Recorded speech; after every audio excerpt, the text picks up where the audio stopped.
listening to Breakfast with Tiffany with your host, Tyffanie Morgan. That's right, sweet peas. It's me. It's me. Hello. Well, hello there, my little sweet peas and my little love muffins from all around the big blue world. This is your hostess, Miss Tiffany Morgan, calling to you live from Kingston, Ontario, Canada, the home of limestone and the home to me, Miss Tiffany Morgan. That's right, sweet peas. That's right. Hello, Al. Hello. All right. So, Tiffany Morgan, who am I? Am I? I am a drag queen extraordinaire, living my best life here in Kingston, Ontario, Canada. And why is it getting so dark suddenly? The clouds are looming in on me. Oh my goodness sakes. And you are listening to CFRC 101.9 FM here in Kingston, Ontario. And yeah, I trying to live my best life, during some tough times here during the pandemics and stuff like that. But and with the threats of space debris. Oh no!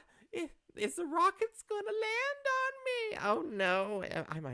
The Chinese rockets? They're falling to Earth. Oh my God! Is it gonna hit me? Oh my goodness! I know the Chinese want me off the off the uh, off the playing field. They have it out for me. They definitely have it out for me. They were targeting Sweet Pea Studios. I tell you. But no, no, no, no. It was interesting how that became newsworthy almost, because the likelihood of anyone getting hurt by any space debris or not comets but meteorites or something like that, it's very very rare. And of course it did land in the ocean. I don't know. Did you feel that it was um, a bit of a choreographed sort of news story, sort of a made up sort of news story almost? It got some people really panicked out there, though. Did you have any friends or family, or were you worried about the space debris coming down? So, if you don't know the story, the Chinese Space Agency sent a rocket up into the space, up into the air in space, and the rocket, like the fuselages and stuff like that, um, were um, were discarded, and they were coming back into the atmosphere, and they were supposed to burn up in the atmosphere, but I guess they were like, well, some of it might not burn up, and we don't know where it's going to land because we didn't calculate that ahead of time. Can you imagine? Oh my goodness sakes. Didn't calculate where they would land, but they're probably going to land in the water. They're probably going to land in the water. Sure. Okay, that sounds great. No, they weren't going after people, but I had people who were genuinely concerned. There was some concern about not themselves, but others, being hurt and stuff like that. So Skylab in 1979. Okay, so Skylab was a space station, was it not, Al? So, if you're wondering what's going on the radio, I do film this live, not film, well, record this live on my Facebooks and stuff, and I'm able to interact with people who are listening here. So, yeah, Skylab. Okay, okay, yeah. Yeah, there were fears about that too, but it's like, I don't know, like the likelihood of anyone getting hit, even from like a human shot out rocket, like out into space, and that the likelihood of that is just like so low. And yeah, but then again, we are in that world. We are in that world where um, there's been some vaccine hesitancy, or not necessarily. It's it's anecdotal evidence. It's anecdotal. It's just word of mouth sort of evidence. But there's stories that crashed into Australia. Skylab crash. I don't know my history. I don't know my history, Al. I'm gonna have to look into that. So Skylab which was a space station, came back down to Earth in 1979 and apparently landed in Australia. But did it hit a dingo or kangaroo or koala? Oh, God forbid it hit a koala. Please tell me it did not hit a koala. Oh, those poor little things. Oh, gosh. But apparently there's been some hesitancy, and that's why Ontario announced. Well, not why, but just recently, in the last 24 hours, Ontario announced that they're pulling back a little bit of the AstraZeneca, and I guess there were some shopping around, and to be honest, that was kind of me too. Like I really prefer a Pfizer or Moderna. But if the first shot that was going to come, into my arm was an AstraZeneca, I was not going to say no to that. Give me the shots, and I'll talk about that in a moment. But give me the shots. I want to get vaccinated, whatever it is. Yeah, but people's we are a little bit stressed out because of, the stay-at-home orders here in Ontario. We're a little stressed out, and that can come up.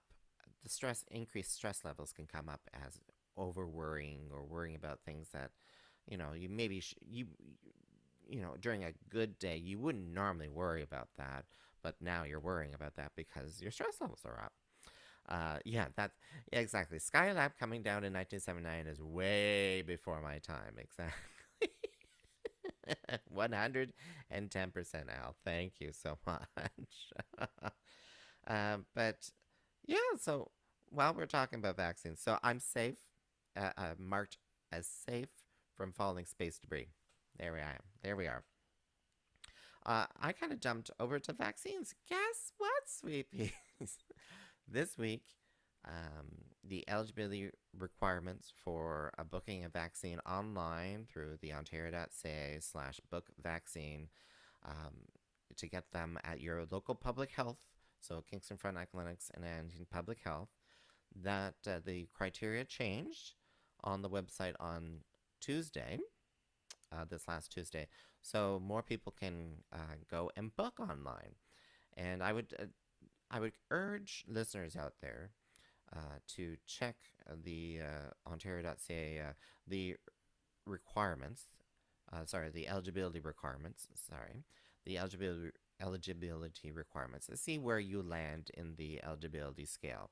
So there was some changes to that as of Tuesday, which made me eligible to book online. And guess what, sweet peas? Guess what? I booked a COVID vaccination appointment this Sunday. And when you book it online through that and getting the vaccines through public health, they actually also book your second shot, because this is a double shot vaccination, and Labor Day weekend is my second shot. So yeah, I kind of wish it was a little bit sooner than that. Because I really wanted to go crazy in August. But hey, Labor Day, I'm happy. I was so overjoyed.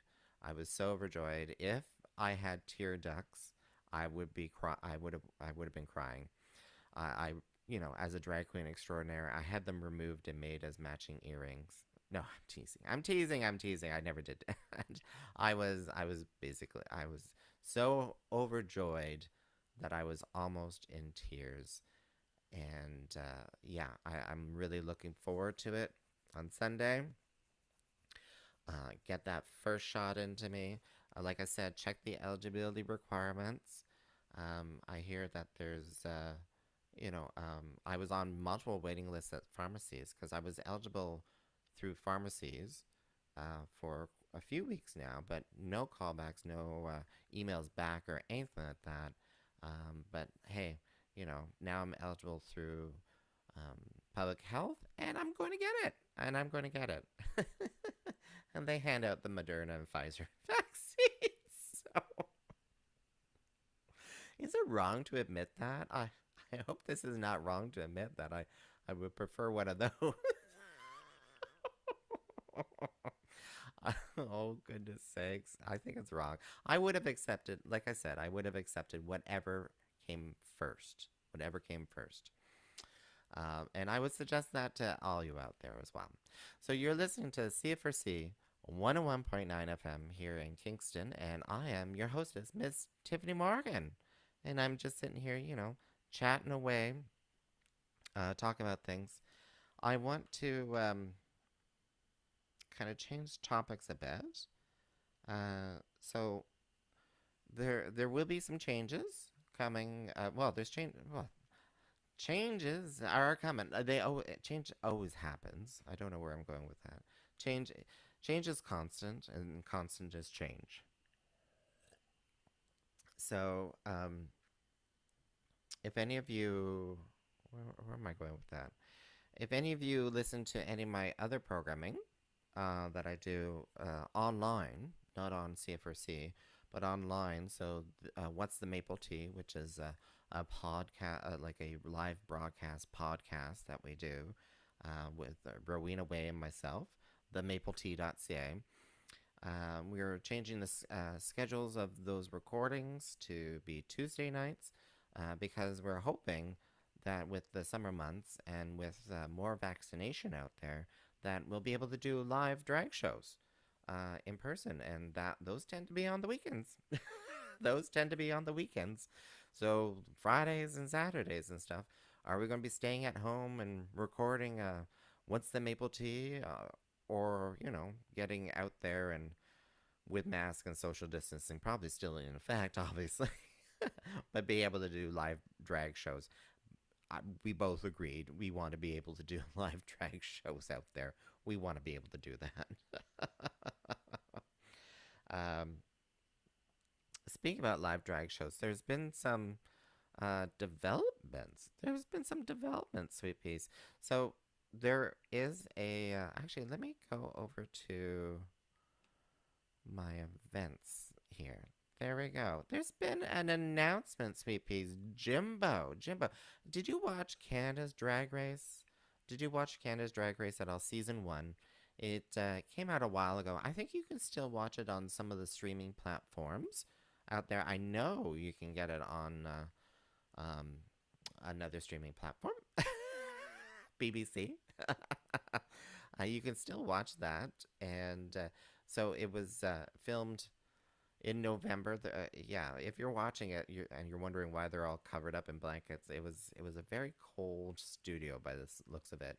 But JimBo was one of the contestants, a drag queen from British Columbia. And JimBo is coming to Kingston, Sweepies. Coming to Kingston on June 18th. On June 18th. Tickets are available on Eventbrite through the House of Tours, and House is Haus. The House of Tours. And buy your tickets ahead of time. Social distancing, obviously, in effect, and stuff like that. But I'm really looking forward to that because I believe I'm pretty. I think they asked me to work on it, work that show. I'm pretty sure I'm working that show. I'm going to meet JimBo. Now, if any of you watch Canada's Drag Race, JimBo's a little bit of a crazy character. I'm a little nervous to see what she does.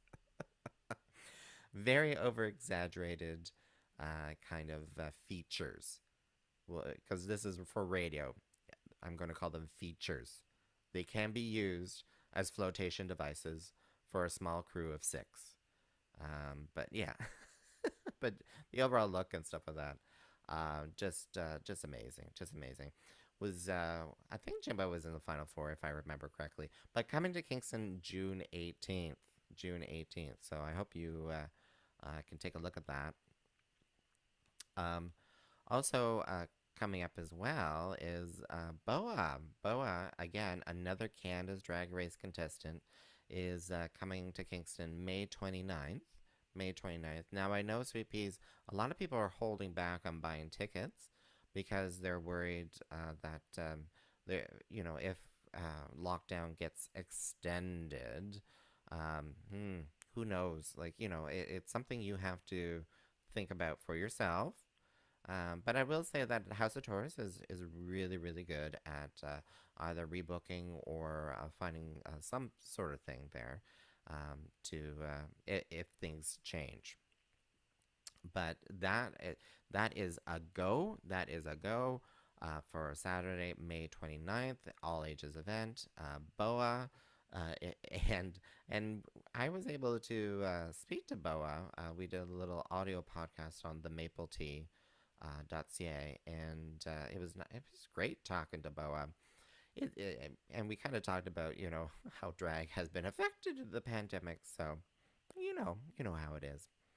And this is not, well, this is an event. This is an event, but I'm going to be pushing this.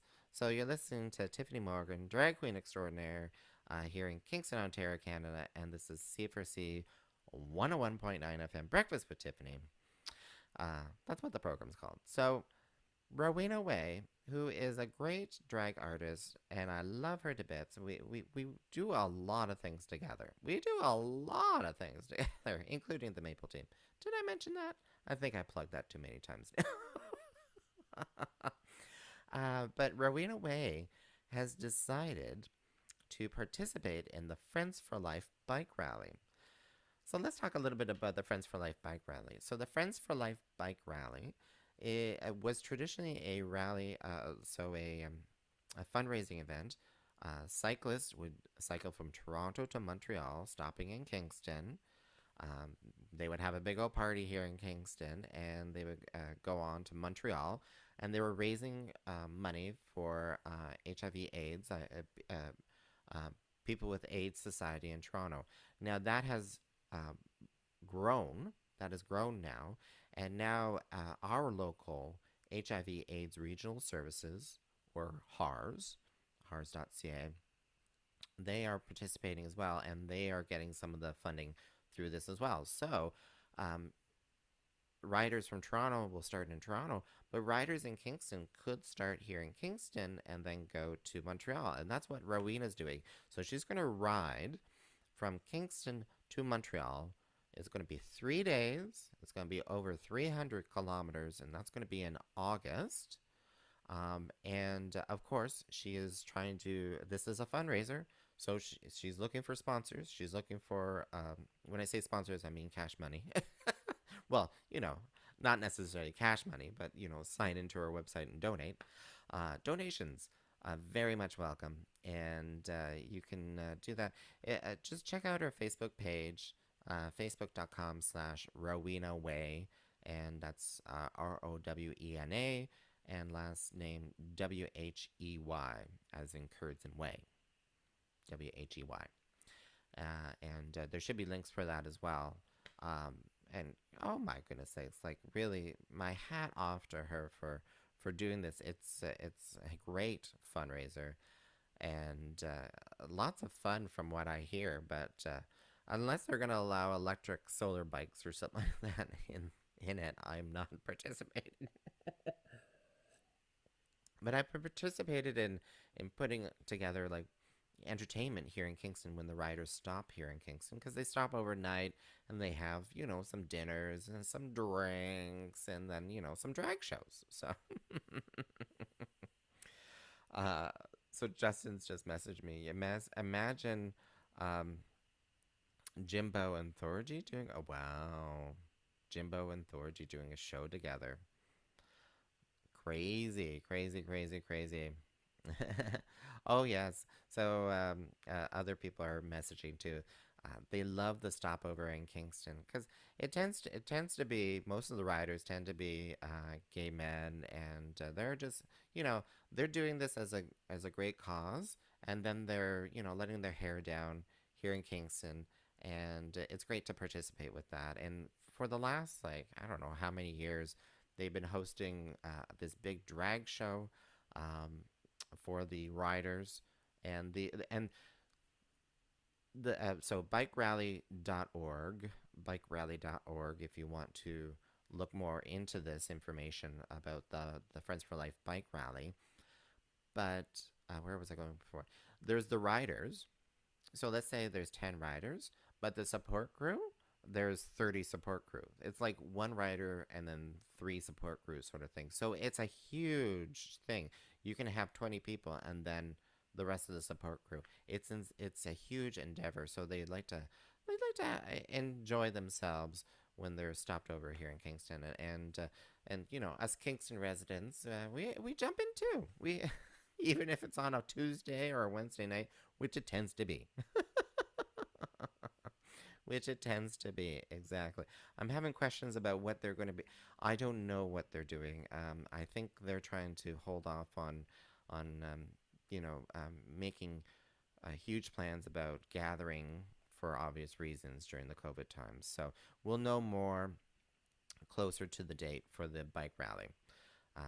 But yeah, if you want to sponsor, donate to Rowena Way, she has to generate at minimum $2,000 to participate in the bike rally because, like I said, lots of support crews. Like it costs money to do this, and but it does all the proceeds, go to um, uh, uh, AIDS organizations and charities and stuff like that, including HARS. HARS is getting a cut out of that. That's great.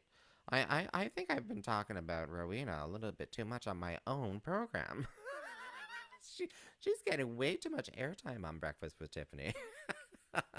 With your host, Tyffanie Morgan, on CFRC 101.9 FM or CFRC.ca. Uh, And I don't know if I should mention this comment, but we won't say who said it. But it costs money to look that good. And replace good with a different word. All right. It costs money to look that cheap. All right, I said it out loud. I said it out loud. Other events. What other events are going on here in Kingston? So I'm going to go to outin.ca. That's outin.ca, and events. We can find events here. And one event that I think is really exciting, although if you're listening to this on CFRC, unfortunately it's in the past, but it's the Kingston LGBTQ Archives. They're hosting a meeting, a community meeting on the LGBTQ Archives as collaborative model, and that's at 7 p.m. on Wednesday, May the 12th. So sorry, Sweet Peas, if you missed it. Sorry about that. But, there's not a whole lot of events, like queer events, going on in Kingston that we can do virtually. And this is a great one. I think I'm going to participate, join in on the Zoom and just sit back and listen, something to do. And it sounds really exciting. I'm all about history. Queer history here in Kingston. So I talked about JimBo. But let's change my thing here again. I talked about my vaccine. I'm getting my vaccine Sunday. Yay! I'm so excited. Oh my! Ask me again after the vaccine. Hopefully, I won't have a really sore arm afterwards. But hey, that goes away. That goes away. And new plans. So the Grow With Me challenge. So I posted a video. If you don't know what the Grow With Me challenge is, I'm asking my listeners, my viewers out there, to if you're growing stuff, to join a Facebook group, share some photos. We were trying to grow. I was trying to encourage people to grow some of the similar plants and stuff like that. But of course, because we were in COVID, not everyone got the seeds, not everyone wanted. So I'm growing some tomatoes, cucumbers, all that kind of stuff. I posted a video because of me showing how I'm potting up my little seedlings. So the seedlings are growing in little pots, and now the roots are well established and they're moving out of the pots. And it's too early. It's too early to plant them out into the garden space right now. So I'm going to, as we call it, pot them up. So I put them in larger little pots, give them more room to grow and get to be a much more healthier, bigger plant. And then when it's much warmer outside, then we can plant them out into the soil. But one thing I said in the video, which I'm going to focus more on right now, is you start thinking about harden off your indoor grown veggies. So if you started veggies or any kind of plants that are going to go outside, if you started them indoors by seed, they're really comfortable with the indoor environment. They're nice and happy inside right now. You're probably giving them, the light that they're used to. You're giving them the moisture that you're giving. Most importantly, you're giving the temperatures and also the wind. There's no wind in the house, sort of thing. So, and then putting them outside. The environment, the inside environment is they're very uh, comfortable with the indoor environment. And then when you take them outside, that's the outside environment, and there's a lot more, in just the elements beating your plant. Sunlight levels are higher. There's wind. There's rain. There's temperature fluctuations. Like the nights here are getting like below 5 degrees Celsius at night in downtown Kingston. And during the day, it's what, like 15 degrees Celsius? So that's not like a normal indoor temperature, which tends to be 20 degrees Celsius or thereabouts consistently. So you need to, what we call, harden them off, get them used to being outside. So that could be bringing them into, if you have a greenhouse, bringing them into a greenhouse. Be careful of the light levels though, because an indoor plant going into full sun, you could damage them because that's too much sun. They're not used to that much sun. Just like, us really alabaster skinned northern climate girls, we need to put the sunscreen on before going out for a full day in the sun. They're also not used to the temperature fluctuations, the wind and stuff.